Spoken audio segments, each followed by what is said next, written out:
Hello friends, आज हम देखेंगे इनोवेशन।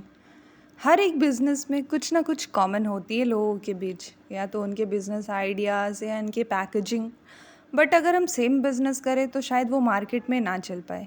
इसलिए हमारे पास या एंटरप्रेन्योर के पास एक ऐसी यूनिक आइडिया होनी चाहिए जिससे उनका बिज़नेस अच्छे से चल सके, और इसी को हम बोलते हैं इनोवेशन।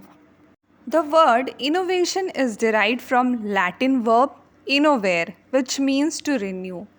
इनोवेशन को लैटिन वर्ब इनोवेयर से लिया गया था, जिसका मतलब है रिन्यू करना। और अगर बुकिश लैंग्वेज में मैं बोलूँ तो innovation means to improve or to replace something, for example a process, a product or a service. अगर हम किसी प्रोसेस को, किसी प्रोडक्ट को या किसी पैकेजिंग को रिप्लेस कर रहे हैं तो वो है इनोवेशन। अब हम इनोवेशंस के कुछ डेफिनेशंस देख लेते हैं। According to Kevin McFarlin, innovation is the introduction of new products and service that add value to the organisation. अगर चलती हुई बिज़नेस में या एग्जिस्टिंग बिज़नेस में हम कुछ नया ट्राई करते हैं या कुछ नए आइडियाज़ को लगाकर उसको और बेटर करते हैं तो उस प्रोसेस को हम बोलेंगे इनोवेशन।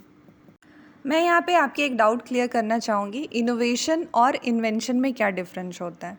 इन्वेंशन है टू डिस्कवर न्यू प्रोडक्ट और न्यू मटेरियल, और इनोवेशन है उसी न्यू मटेरियल में अगर हम कुछ और आइडिया लगा दें या कुछ और क्रिएटिविटी दिखा दें तो वो है इनोवेशन हमारे लिए।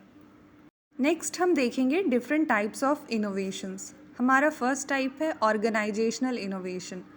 ऑर्गेनाइजेशनल इनोवेशन का मतलब है, जैसे अभी कोरोना टाइम में वर्क फ्रॉम होम स्टार्ट हो गया तो इसने सारे सेटअप को ही चेंज कर दिया, but still the companies are working. उन्होंने ऑफलाइन की वजह ऑनलाइन को चूज़ किया और उनका ऑर्गेनाइजेशन चल रहा है, तो एक ऑर्गेनाइजेशन का सेटअप ही उन्होंने चेंज कर दिया, तो इसे हम बोलेंगे ऑर्गेनाइजेशनल इनोवेशन। नेक्स्ट हमारा टाइप है प्रोसेस इनोवेशन। इसमें मैं आपको एक एग्जांपल देती हूँ। सपोज़ सभी लोग पिज़्ज़ा बनाते हैं, बट पिज़्ज़ा बनाने के प्रोसेस में हमने कुछ चेंजेस कर दिए, तो उसको हम बोलेंगे प्रोसेस इनोवेशन। हमने उसके प्रोसेस को ही चेंज कर दिया। नेक्स्ट है हमारा प्रोडक्ट इनोवेशन। इसमें मैं आपको एग्जांपल से बताती हूँ। जैसे हम नोकिया का फ़ोन यूज़ करते थे पहले के टाइम पे, तो वो एक छोटा सा फ़ोन होता था, ना ही उसमें टच स्क्रीन वगैरह होते थे, बट हमने क्या किया, इनोवेशन किया उस प्रोडक्ट में और फिर हम उसको as a touch screen use करने लगे। तो हमने क्या किया, प्रोडक्ट को मॉडिफाई किया, एक आइडिया हमारे को जनरेट हुआ और हमने उस प्रोडक्ट को मॉडिफाई करके टच स्क्रीन में कन्वर्ट कर दिया। तो ये था हमारा प्रोडक्ट इनोवेशन। नेक्स्ट टाइप है हमारा मार्केटिंग इनोवेशन। मार्केटिंग इनोवेशन हम उसको बोल सकते हैं कि पहले हमारी मार्केटिंग स्ट्रैटेजीज़ कुछ और थी, but because of some reasons हमने उस स्ट्रैटेजी को ही बिल्कुल चेंज किया। जो पहले हम स्ट्रैटेजी यूज़ कर रहे थे अपनी मार्केटिंग के लिए, उसको चेंज करके हम कुछ बिल्कुल ही अलग स्ट्रैटेजी यूज़ कर रहे हैं to sell our products in the market. वो हो गया हमारा मार्केटिंग इनोवेशन। नेक्स्ट इनोवेशन है हमारा eco innovation and the sustainability approach. Eco innovation, जैसे आप समझ रहे हैं आजकल सारी चीज़ें इको फ्रेंडली बन रही हैं। प्लास्टिक को बैन करके हमने पेपर बैग यूज़ करना स्टार्ट कर दिया। सो हम अपने पैकेजिंग में यूज़ कर सकते हैं कि हम प्लास्टिक की जगह पेपर बैग्स को यूज़ करें। ये हमारे लिए इको फ्रेंडली भी रहेगी और हमारे कस्टमर्स को ये ज़्यादा अफेक्ट भी करेंगी।